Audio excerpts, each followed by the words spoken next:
Hi guys, Justin here, Farm 26. TW coming up,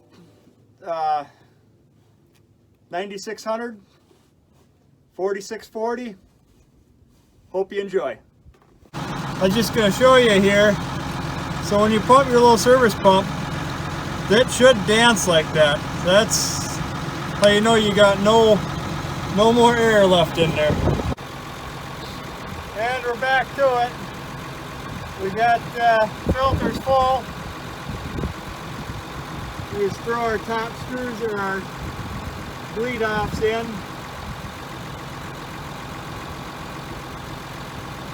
And since our tank is full, if we crack our screw in there, it'll actually start pushing that air out.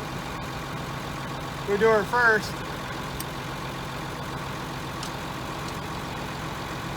See, she's already coming.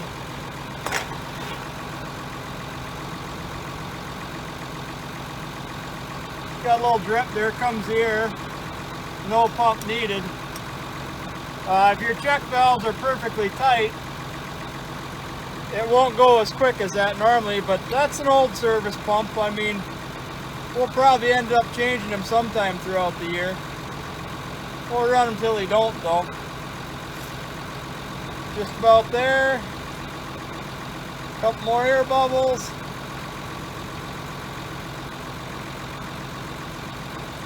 Another air bubble. There's 5 pumps without a bubble, so we'll just shut them tight.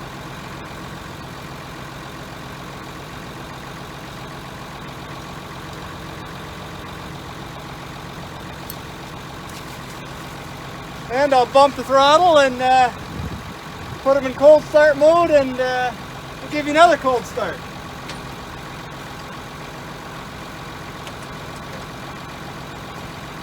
I'm going to shut the 8600 off in the meantime. Well, here we go. Oh, we got to hook the battery cable up too. Guess I didn't show that on the other one.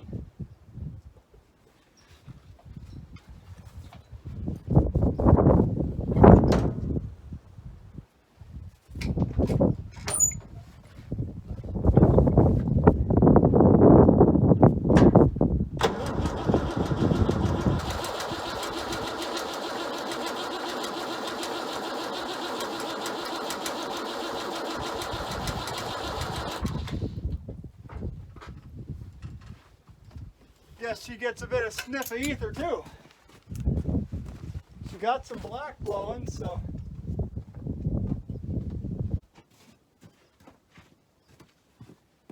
Now a little bit of ether is just that, a little bit. Might look like I put a lot in, but half the time I miss the air cleaner.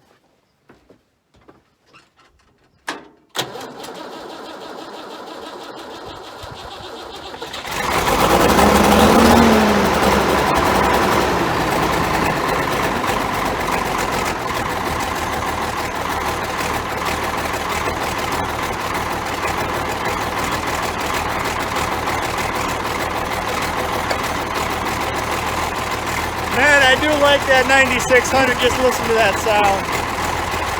You can hear Dad coming a mile away. Alright, TW-20. Up here is where your fuel shutoff is. So, I'm hoping with this different manifold, they give you enough room for these. You know, I'm not going to say that. There is a couple TW-20s around here, but I've never really worked on them, so. But, yeah, it's kind of the same deal, but as you can see, there's not a normal 166 filter. A little different he is. So, man, that valve up there, you can turn that guy for forever, it seems. Our pan just a little bit of a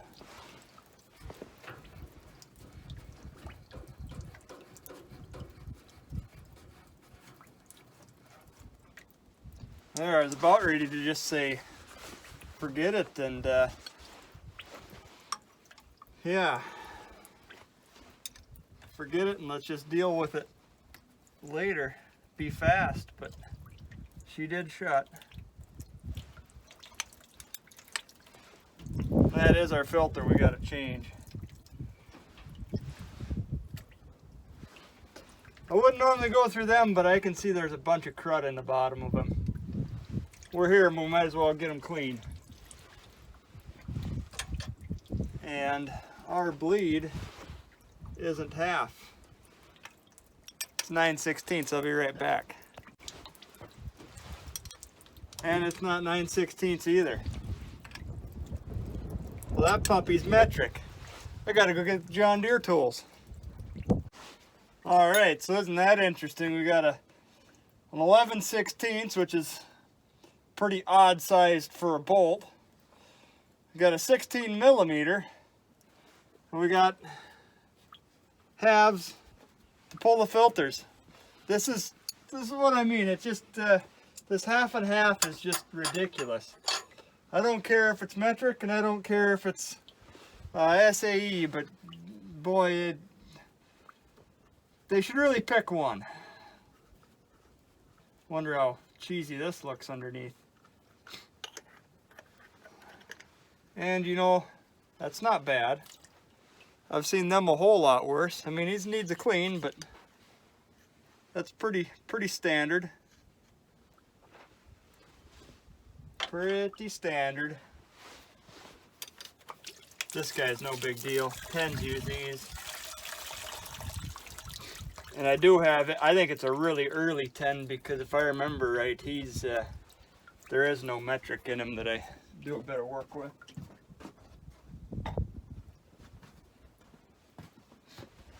All right, let's get this guy off.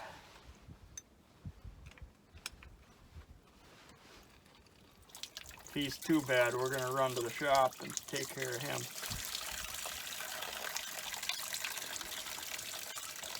The little chicken pan down there sure does a decent job. And that's all it is. It's just a feed pan. It's galvanized. I mean, it does the job. Oh yeah, look at that scuzz in there. I mean, he hasn't been done for a while. It's actually thick. Jelly. A lot of that jelly around here, that comes from biofuel. And you know, I grow soybeans. I'm not against. Look at that crud. It actually sticks up in your finger. Yuck. Well, I don't know about yuck, but I don't want it in there. And you got shit hanging up in there too, so.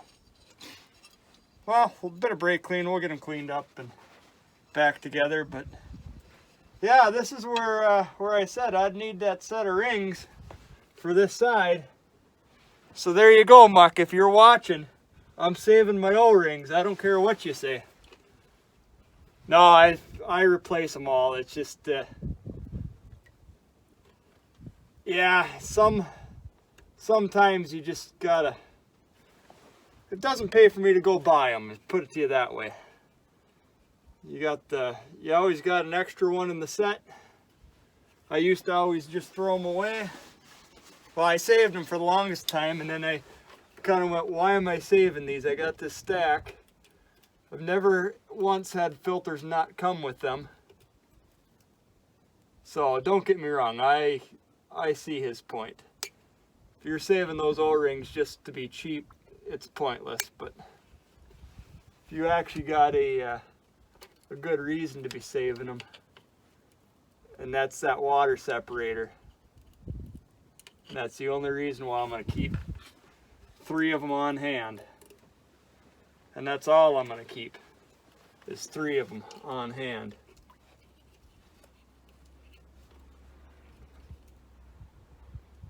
I don't want to buy a filter just for the O-rings, and it doesn't pay to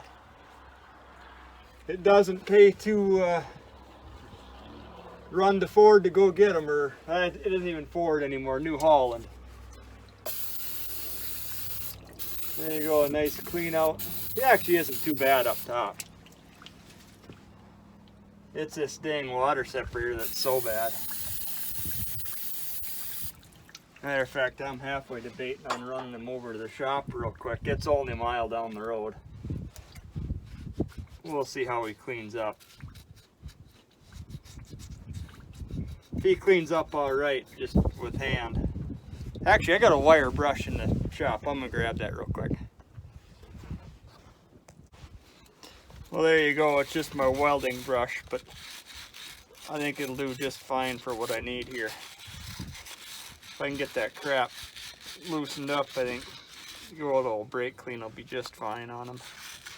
One thing to remember though, you steal a brush from your welding outfit,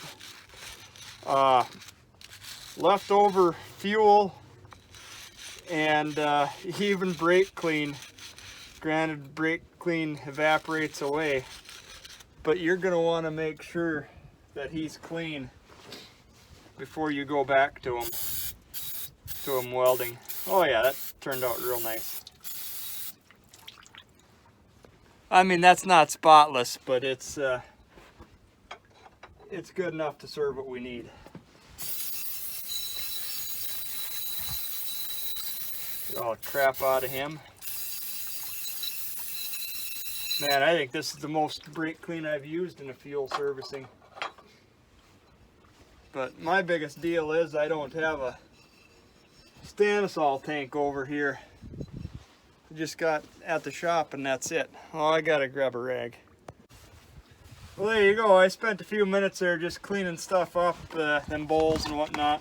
It didn't turn out too bad. So in our nifty little box here, we got our three saved O-rings. And we're gonna throw the one up. There he be. What I don't have is that O-ring there, but this one doesn't look too bad. If he leaks, we'll pull him apart. Now we got to get our little stack together here. I don't know, you can't see me, but anyways, ring in the bottom, glass bowl, ring in the top. And this is just a water trap. He doesn't really, well, I suppose he'll take out big sediment, but he's not really a filter, if you know what I mean.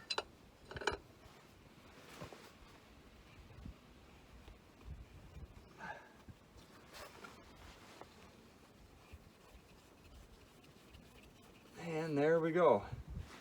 Got him together. Check the O-rings for square rings. And he gets snugged up. Whoa! Dang old wind. I hope this isn't ruining the audio too awfully bad. Let's see, get you lined up again. And something like so. Hope this isn't ruining audio too bad. It really isn't that windy most of the time. We just get these little gusts now and then, and that's him tight. Okay, on to our actual filter.